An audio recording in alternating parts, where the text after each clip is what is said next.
Welcome to a brand new episode of the Bull Take Podcast. I'm Austin Hill. With me, as always, is Austin Wader.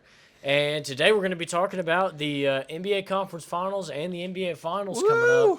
Woo! It's gonna be an exciting little finish here. But let's start in the Conference Finals. And let's start in the Conference Finals that wrapped up first, and that's the Eastern Conference. We had the Boston Celtics versus the Indiana Pacers, and this one ended up being a 4-game sweep, but it was about as competitive as it could be for 3 of the 4 games. I mean, really, the story of both of these conference finals is kind of not being able to hold on at the end for the losing teams here. The Pacers, especially in those last 2 games, had some leads in the fourth quarter late and just couldn't hold on. But still, I think a trip to the conference finals this year for the Indiana Pacers really kind of validates what they've been doing over the last few years. You know, the swap Sabonis for Halliburton, and while that's not necessarily in question, it definitely has put this team on the right track. And then the move that was somewhat controversial to kind of swap draft picks to get Pascal Siakam, that seemed to pay dividends with his postseason experience really lending a hand down the stretch. So even though the Pacers go out in 4 games here, this really does seem like the beginning of a new era in Indianapolis. Yeah, I've tried telling myself that to get over it. Yeah. This is probably the maddest I've been over a sweep in my entire time as an NBA fan. Because if the Pacers knew how to finish games, they're up 3-1 in the series.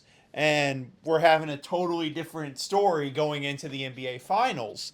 But they didn't. But yeah, obviously, look, this is a team that I thought was ready to take the big step and make the finals, but it came down to it late. They couldn't even get it done. Even games 3 and 4, 2 games when we lost Tyrese in game 2, I thought we had no shot in game 4 and in games 3 and 4. But they put up efforts, and if they were able to finish games, we would be up 3-1, and we wouldn't have even had to play Tyrese Halliburton. So that sucks, but there's a difference in the experience of one team in Boston who's been there before, and they were able to get the job done in the clutch. And yeah, I'm just going to talk positive about the Pacers for the future. I think everything is still set for the future. The huge thing, though, is re-signing Pascal. We still haven't re-signed Pascal. He said he plans to re-sign, but I've been in many NBA off seasons where people plan to sign back, and then they don't. So the sooner the better, Pacers. And I keep on hearing rumors that we're going to go after Mikal Bridges from the Nets. I want him, not for the price that the Nets are going to want for him, Yeah. though. So if the Nets want to, lower the offer down, then that could help out a lot. But yeah, whatever, Boston. Yeah, whatever. I don't care. Yeah, and to spin us back towards the Boston Celtics now, look, there are a lot of excuses people are going to make about this team's trip to the finals here. Oh, it was easy. You played a 6 seed in the conference finals. There were teams that were banged up and injured. But let's remember, last year this team had an easy path to the NBA Finals, and they blew it to an Yep. 8 seed. I think this is a big step for this team. Look, I know they've been to a Finals before, but look, they had their chance to go back, to redeem themselves, and they didn't do it. They lost to an 8 seed who went to the NBA Finals. This year they came into a matchup, and they didn't look ahead. They got down to business, and they finished the job. Even when they were down late, they finished the job. And I think that's something that's very, very important for this Boston Celtics team, is not only coming out and winning this conference final so decisively, the way that people are going to say, oh, that's what you're supposed to do. You're right, but that's not always Yeah, how exactly. it ends for these Boston Celtics. Yeah. For me, I'll just say, the big move was the trade for Drew Holiday. I think that's Absolutely. the absolute difference between being able to finish these series off. Because you looked at the end of the games in the conference finals, the defensive plays he made at the end, Yeah. as much as I hated watching him make them, they were terrific plays. So I'm interested to see how much of an impact he'll have against a certain someone or another certain someone, which we'll talk about in a few minutes with it. But he's been a key part. 'Cause remember, they traded away Marcus Smart. Everyone was like, what are they doing? They're trading away Marcus Smart. They had another plan with Drew Holiday. Derek White has stepped up more. They got Porzingis. Fortunately for them, they made it through with only having him play the first, I think, 2 games of the playoffs, I think. So he should be about as rested as he could be for the NBA Finals starting this Thursday. Yeah, absolutely. And just as you touched on, I was just about to hit on this. Drew Holiday, he's the guy who I feel like at the end of most of these games is getting the big steal takeaway and running out Yep. the clock. Think about that Bucks Sun series. What was the difference? Game Yeah. 5. Who made the steal on Devin Booker? Drew Holiday. Holiday. And I think this enters us into a very realistic conversation about Drew Holiday potentially being Hall of Fame worthy. Look, I've always been a massive Drew Holiday fan, a huge Drew Holiday fan. But even when he started his career in Philadelphia, he's always been known as this unbelievable perimeter defender, a guy who can keep anybody in check. He did that in Philadelphia. He did it in New Orleans. He's done it in Milwaukee, and now he's doing it here in Boston, and it's really impressive. And look, sure, being one of the best perimeter defenders in all of basketball doesn't get you into the Hall of Fame itself. But being the guy who is single-handedly taking teams to championships, I mean, you look at it with Boston. They have Eric Bledsoe, a guy who very similar type of athletic perimeter defending point guard. Yeah. They make the swap for Drew Holiday, and what does that team do? They go on and win the NBA Finals that year with Drew Holiday making some clutch defensive plays. And now, look, I'm not going to say the Boston Celtics are going to win the NBA Finals this year, but they get Drew Holiday in their first year with Drew Holiday. He's making big plays to put this team in the NBA Finals. I mean, 2 championships where you're a massive contributor on a ball team. Look, I know he doesn't have any MVPs or Finals MVPs, but he's got some All-Star selections. And he's got a couple rings. I think he might have a couple rings after this year. I think it's a valid conversation to have. I think if Drew Holiday can get another ring. I think so too. And if we're going to the Hall of Fame based just on defense, Tony Allen better be in the Hall of Fame. Absolutely. That's just a straight fact for anyone who knows. But yeah, absolutely. He's a big part of it, and you're absolutely right. When it came to the Bucks, they made that swap. Eric Bledsoe was great for him. He was a great point guard for him, but the difference was the kind of defense Drew Holiday brought, and that was the big key, because that series and that Bucks Sun series, home team won the first 2 games each time, and everyone says 2-2. So what's a big difference late in the game? Suns have a chance. Who makes the steal that leads to the eventual alley-oop for Giannis? That was Drew Holiday making the big play. So I'm expecting him to be the main man on a certain someone.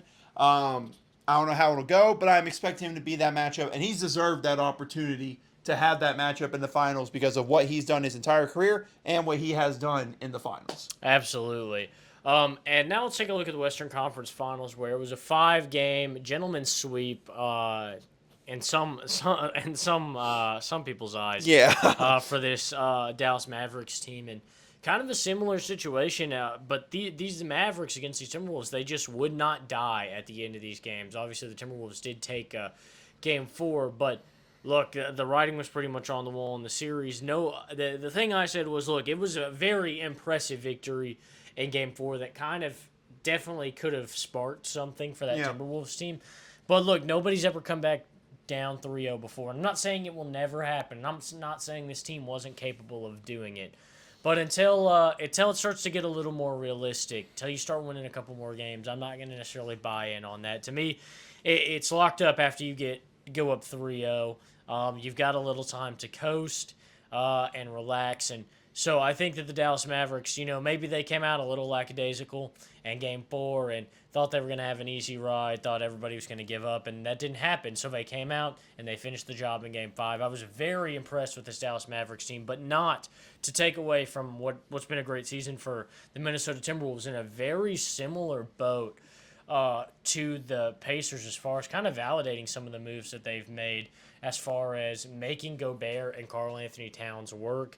That's impressive. I think a big thing for this team that would be getting maybe another legitimate wing star player on this team, or just a higher caliber player. I know they like Jaden McDaniels. I think he'd be a better 6th man or 7th man playing alongside Naz Reid off the bench, some impact guys off the bench. But I think they really need another big moment guy who's going to constantly show up in the games. Because, look, let's face it, Jaden McDaniels didn't show up and get 10 points every game.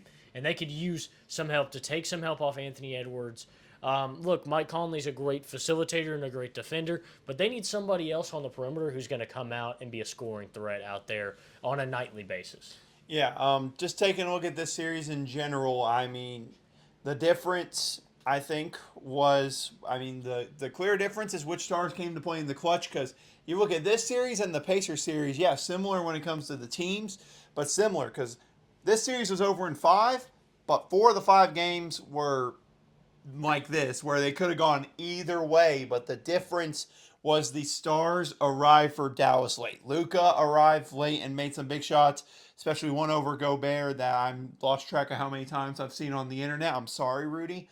Kyrie has been phenomenal, at least in the clutch there. And no disrespect to Cat, he showed up for one game in this series. Yeah. He showed up for one game. Credit to him, game 4, he played phenomenal. But I think the big difference for me with Minnesota in this series was I think after game 4, when they won and they didn't get swept, I think they got satisfied. They're like, Yeah. hey, we didn't get swept. We're good. Yeah. Instead of thinking, okay, let's go home, let's win game 5, and let's make this an actual series. I don't think that was the process in their mind. And you saw it whenever Dallas, I don't even think humiliation's the right word. Yeah. I don't even know a bigger word for it. Embarrassment maybe, but I mean they made it flat out look like Minnesota didn't want to come to play in that series. But look, this whole series, this is great and all for Minnesota stuff, but I'm sick and tired of the disrespect for Rudy. Absolutely. I'm sick and tired of it. It reached a climax when we have the moron who on TNT, who I've heard several people say they've hated him on TV. TNT, take your notes there. And that's why Minnesota, I don't know if you heard, Minnesota said none of them went on the Inside the NBA set because of the way that they were talking about Rudy Gobert in that series, which I think shows just how strong of a team they truly are when it comes to that. Obviously, it didn't result in them winning the series, but I think it shows how strong of a team they are when it comes to that. Because, yeah, I mean, the disrespect's there. And, I don't pin that on the Rudy. I pin that on coaching from Chris Finch, who is a great coach. What he's done at Minnesota is incredible, and really goes back to what I say about Rick Carlisle. Both of them are idiots in situational management. Number one for Indiana, I could go on and on about Game 1, but I'm not going to. But the big thing in Game 2 for Minnesota, fourth quarter, they're switching everything, switching every single thing, which is not an issue at all if you have the right personnel on the floor. So, if Rudy's on the floor and you're switching everything, who do you think Luka's going to call to the top of the three-point line for a pick and roll? Who do you think he's going to call there? I mean, it's not a hard thing. I don't understand that. Now, if you're going to keep Rudy in the game, what you do there is you blitz Luka, I think. I think you make someone else take the final shot besides saying, Rudy one-on-one with Luka, let's let that happen. And honestly, that's also on his teammates, because once they all cleared out, no one saw that and was like, yeah, this is not a problem at all. This isn't a Yeah. problem at all. And we all saw what happened. We all saw what Luka said. We're not going to repeat it on here because this is a family-friendly podcast. But yeah, I think it was just some poor situational coaching from Minnesota late. And that's from Chris Finch, who's a guy, he's not the most long-term coach, and I think hopefully he uses this as something to remember for future runs with Minnesota. Because let's face it, if they can keep this core together and keep on playing like they did this year, and that's a big if because of what we saw from Minnesota the previous year. So that's a big if. But if they can continue, hopefully he can learn from it. Same with you, Rick Carlisle. Tick, tick. Get on it. Yeah. So, but credit to Dallas, and your point was exact before the series. The Western Conference Finals against the Warriors, they were just happy to be there. This was a series I think you're right. I think they looked at it and said, we need to take control of this series from the get-go. And they did that in a strong way. And, it sets up, I'm not going to lie to you, a very interesting NBA Finals matchup. Yeah, absolutely. Kind of this Mavericks team this run kind of almost reminds me of, I won't say exactly as dominant, but of the 2011 Mavericks run, and kind of a similar vein for the key storyline for the star players. Dirk Nowitzki in 2003 or 2006. Yeah. He makes that finals run with the Mavericks. They run into the Miami Heat. Shaquille O'Neal, Dwayne Wade take him down. And then he spends 5 years not coming close. And in 2011, he makes the NBA Finals to face the Heat again. And it was kind of almost like I don't know if I'm ever going to get to this point in my career again. And he ended up not. But he took advantage of that and capitalized on this moment. He's like, I'm a veteran. Who knows how much longer I have in the NBA? Yeah. Who knows how much longer, how many more times I get to do this? So I'm going to go out and play my heart out. And that's exactly what Dirk Nowitzki did in that 2011 series. Kind of similar to me here. And again, I know that Luka's much younger, but like you said, kind of happy to be there, younger, more inexperienced when they face Golden State in the conference finals. This time they come here, and it's like, look, we've got a chance here to do something. This is a more inexperienced team we're facing in the conference finals. Who knows how many chances you get in your career to do this. Let's go out and make something happen and, try and go out and win a championship. And that's kind of the difference here for Luka. He looks like he wants to win a championship, and that he looks impossible to stop. Yeah, I think so. Not only him, Kyrie has gone back to 2017, 2016 Kyrie, which I know is saying is acting like as if he's had a fall off, which he hasn't. Let that be known. But just his ability in the clutch, I think, is something we're seeing a lot more in this season with Dallas. And I mean, I'll be one of the first ones who put his hand up. Whenever Dallas traded for Kyrie, I looked at it and said, I really don't think this is going to work out that well. I will put my hand up. I was one of the ones who did not think it was going to work. But it has worked so well. And I think not only that pairing has brought more personality into Luka, but it's also brought a championship fire, I think, back into Kyrie. And let's give the Mavericks GMs credit. Because, I mean, the big moves, let's talk about it. P.J. Washington. They don't beat the Thunder without P.J. Washington. Daniel Gafford, end of game 3 or 4, one of the best centers ever with that. I mean, that performance to end that game there. Those moves they made at the deadline really were the difference in this series and really in this run for the Dallas Mavericks. So, yeah, credit to them for making the right moves when it matters. And, hey, you talked about the 2011 team. Head coach is a familiar face there. Jason Kidd, another one of the veterans. And, I mean, since we're just talking about that 2011 Mavericks team, I mean, you look at the veterans on it. Jason Terry was on that team. Sean Marion, Tyson Chandler. I mean, there was a lot of older guys on that team. That's just a random point I like to bring up because I love that team. Yeah, my favorite story from that team, while we're being sidetracked talking about 2011, Jason Terry gets traded to the Dallas Mavericks. I think that offseason. They go into the season. They get about halfway through the season, and they're kind of a middle-of-the-pack team, not so great. And Jason Terry goes and gets a Larry O'Brien trophy tattooed right here on his bicep. And everybody's like, why are you doing this? You guys are middle of the pack. Might not even make the playoffs.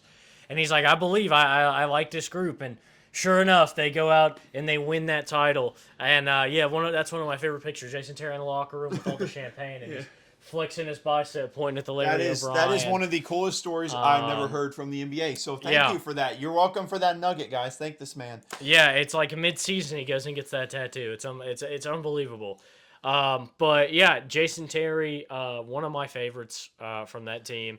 Don't get me started on Jason Kidd. I'm not a Jason Kidd fan.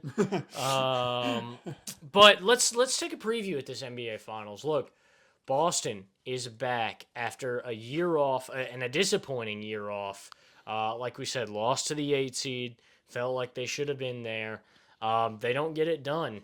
And now they're here. They've got a chance to right the wrongs of the Jason Tatum, Jaylen Brown era. Really, all the blunders and all the mistakes in the playoffs and in the conference finals and the finals. Chance to wash that away, at least for right now. And, finally make something happen in this era. Look, we're tired of talking about conference championships for Jason Tatum. We're tired of talking about number 1 seeds and winning the Atlantic Division. And being the future team of the NBA. We're tired of that. It's time to win a championship out in Boston. And, look, this is as good a chance as any. Look, I think this Dallas Mavericks team is great, but certainly you compare it to the flamethrower that was Stephen Curry in the 2022 Golden State Warriors. Look, this might be a little bit easier than that, at least on paper.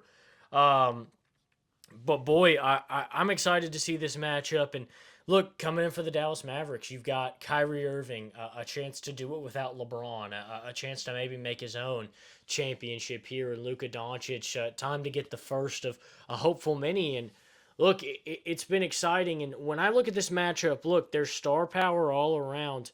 But it's going to be, who's going to stop Kyrie and Luka in this series for Boston? Look, during this stretch since the trade deadline, I think Dallas has been the best defensive team in basketball, and that has continued into the playoffs. This team has been great, phenomenal on both sides of the ball. The real curiosity for me is who's gonna, at the end of the game, step up and be able to stop Luka and Kyrie. Look, I just spent a whole bunch of time hyping up Drew Holiday and how great of a defender he is, and as great as he may be, he can only guard one man. Exactly. Who is Boston gonna put on Luka or Kyrie? And is that person gonna be able to hold their own? And that's where I start to worry. Like you said, at the end of these games, Dallas' star stepped up. Kyrie and Luka made magic in that last Western Conference Final series at the end of games. And I just don't know if there's another soul on this team who's going to be able to stick with Luka or Kyrie when Drew Holiday's got the other one covered. Yeah, I mean, look, I think Drew Holiday is, like we said, a phenomenal defender. We just spent all that time hyping him up. I don't think he's tall enough to defend Luka. That's just my personal opinion. I think you could put him on Kyrie. Now, similar to what we say about Rudy Gobert, you're not probably going to shut down Kyrie, just do enough to contain him in the big moments. But yeah, my big thing is, how do they plan to defend Luka? Because Jaylen Brown is a solid defender. No, I will say not nearly as good as he was a few years ago. Absolutely. No disrespect to Jalen, because a few years ago he was one of the best defenders in the NBA, but it's gone down just a little bit as he's become much more of an offensive threat. I think that's the thing that you kind of take away from it. So I imagine it would be Jaylen Brown for height concerns, because I think you put Tatum on him, I don't think Tatum will be able to defend him. I'm trying to think. I really think it's got to be Jaylen Brown. I don't know how it'll go.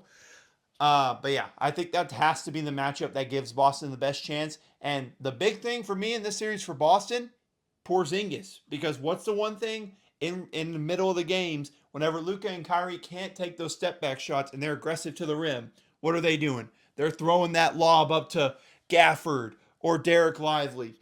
Having Porzingis in the paint, that 7'3" wingspan and that length could disrupt that a bit. I'm not saying it's going to stop them fully, but it could disrupt it. So having Porzingis, hopefully at as full of a strength as he's been in a long time, will help, and also help you on offense with being able to stretch the floor against Daniel Gafford and the Mavericks defense. Yeah, absolutely. So look, we've set the table.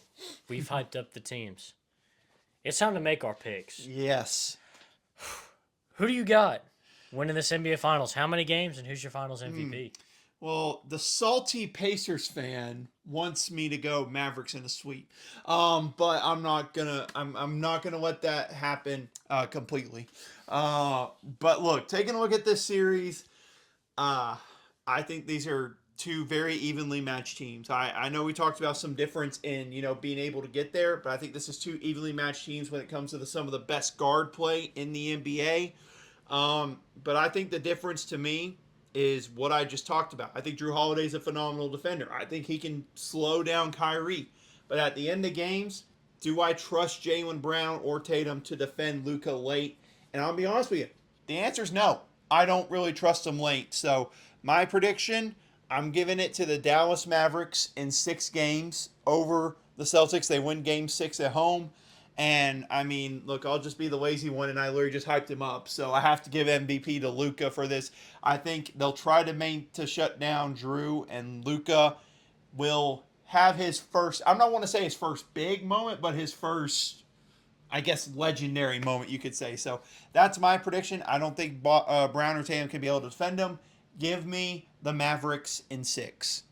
I agree. I think defense is where this story is told in this game, especially with how good of defense Dallas has played at the end of the season into the postseason. It's so hard to ignore that. And look, when it comes down the stretch, Luka is one of the most prolific scorers, and Jason Tatum is historically one of the most unreliable players in the clutch. Yeah. Um, He'll either show up yeah. or he won't. I mean, it's no in between. So it's not to disrespect this Celtics team. I think this is their best chance they've had to win an NBA championship. I think that Jason Tatum and Jaylen Brown are going to show up and step up into the bright lights, but I don't think there's a player on that team that can guard Luka Doncic. And with that being said, I'm going to go Dallas in 7. Luka Doncic Finals MVP. Yeah, I mean it's hard. I mean that's the big difference to me. I think they match up evenly in the forward spots for the most part there. I think Boston might have an advantage there, maybe depending on how much of an impact Porzingis has in that first game might change my entire tell on the series. But not seeing him play in the postseason, seeing the impact, leads to me having some hesitations about him in the finals from what we've seen from Luka and Kyrie late. And that's a big thing. These are two teams that have the guys that are going to go at it in the clutch. The question is which guy is better in the clutch. Because I think this is going to be a 6 or 7 game series, like we said, that it's going to be close pretty much every single game. And it's like, who's going to make that one? Who's going to make that one difference? Who's going to make that one big shot late? And I trust Luka to do that more. Absolutely. So now let's spin it over to Austin Wader. Take a break from the NBA Finals talk, and let's talk about the College Football 25. We received some massive updates about the game. Yes, we did. If you'd missed it on Friday, we had our very first ever look at gameplay for it at least from what it would look like from our perspective. I had a full gameplay deep dive. We got to take a look at what the game will look like, what wear and tear will do, the home field advantage factor. And I'll be honest with you, Austin, when I first looked at it, number one, the elephant in the room didn't look like a Madden reskin. Number two, you can tell that they pulled a lot of different things from a lot of historic sports games into this game. At least it looks like it to me. Yeah, absolutely. I think I liked what I saw in the gameplay trailer. Let me lead with that. This is definitely not going to be a Madden reskin. The game looks different. And definitely it's going to have different features and different mechanics that I have not been seen that aren't in Madden. So I like that. The big thing I'm still waiting for, though, is I've just got to wait till I play the game, how it feels. That's something that I think is so important. Look, not only did these two games not look the same, NCAA and Madden, but they didn't feel the same when you play them. And so I'm hoping that when I actually sit down and play the game, it feels different. But obviously that's not something we're going to know till we get there. But look, this got me so excited for the game. I looked at it and I was like, this is what we need here. This is certainly confidence boosting. Yeah, absolutely. And there's some stuff that aren't final in it, the ratings and all that. But I mean, look, the realistic stuff going into it, wear and tear, I think could play a fun factor in it if it's done the right way in the game. Because let's face it, if it works great, then it's more realistic. If it doesn't, then we're having the whole situation where we're having so many guys injured because of it. I think the make sure is maintaining balance with that. The passing mechanic, I think, was something that was cool, giving you the ability to be able to lob passes and traject passes better, if I could speak. Make it better for that. So I think it has a great chance. And it's like you said, we won't know until we play the game. I need my Dynasty deep dive, though. I think that's the one. We got the gameplay. We wanted to see the gameplay, and that's awesome. I need that Dynasty deep dive because from what I've heard, there's a little blog about this that's like, a ton of words going more specific into details. I've heard Dynasty is expected to be double that. So that's my big thing. I loved what I saw, but it's like you want to see the game more whenever I get my hands on it. And number one, how's Dynasty gonna look? Because that's the mode. Listen, that's the mode everyone's locked in for. You see all the memes. People are talking about their Kennesaw State or Sam Houston State dynasties. That's what people are looking at for that. So that's my next big pivot moment. Probably the next moment we'll talk about. And we said we won't know until we play the game. We know we're talking about here. We're going to give you our honest reviews whenever that game comes out. A week after it comes out, obviously, because we're going to play it for the first weekend, as you should.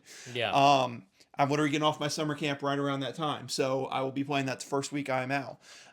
So, yeah, we will give you our review. We will let you know if it's worth it. And we are honest men up here. If we think it sucks, Yeah. we will let you know it sucks. If we think it's the best football game ever made, we will tell you that. So yeah, honestly, still some pivot points to go, but it's a very exciting moment going on there. Yeah, something I wanted to dive into. One thing I really was excited about that I've seen um about this whole transfer portal stuff is the engine and the computer behind it sounds pretty incredible. Yeah. Look, I mean, players are going to look to follow coaches, head coaches, coordinators when they leave. That can be something that causes players to enter the transfer portal. But the promises you make and break, because really, I felt like in NCAA 14, I make empty promises all the time, and there's not really ever a consequence. Now there are going to be some consequences, and I'm sure there are consequences. I just feel like It's just super rare. I feel like I never have faced them in NCAA 14. So that'll be something to face. And guys who enter the transfer portal, they're going to remember if you recruited them in high school. Yes. I think that is the thing that made my jaw drop. I was so impressed that not only are they going to follow coaches, like the computer's going to be so smart that guys are going to want to follow coaches to wherever, but guys are also going to remember who recruited them in high school and take that into consideration. I mean, that's just crazy. I mean, can you imagine? Just the hypothetical for it. Arkansas and let's say it's Arkansas and LSU. Arkansas finishes second for a recruit. LSU is a star player, but some stuff happened. He transfers and he remembers, hey, this coach at Arkansas, he recruited me. They were right behind me in high school. I loved it there. Might as well go there. I think that is absolutely a very realistic feature that you don't see. Yeah. You probably won't see in any other game, but. I mean, look, the elephant in the room for me, this is all great stuff. I'm curious how much of this stuff transitions over to Madden eventually. Yeah. I don't think it'll happen this year because the big thing with this game, it's only on the Xbox Series X and the PS5. I've heard Madden 25 still coming out on PS4 and Xbox One. That's what's holding the game back there. No disrespect to the people that have that game, and I think, I've kept my Xbox One until it was time for me to get the NCAA game, so I don't blame them.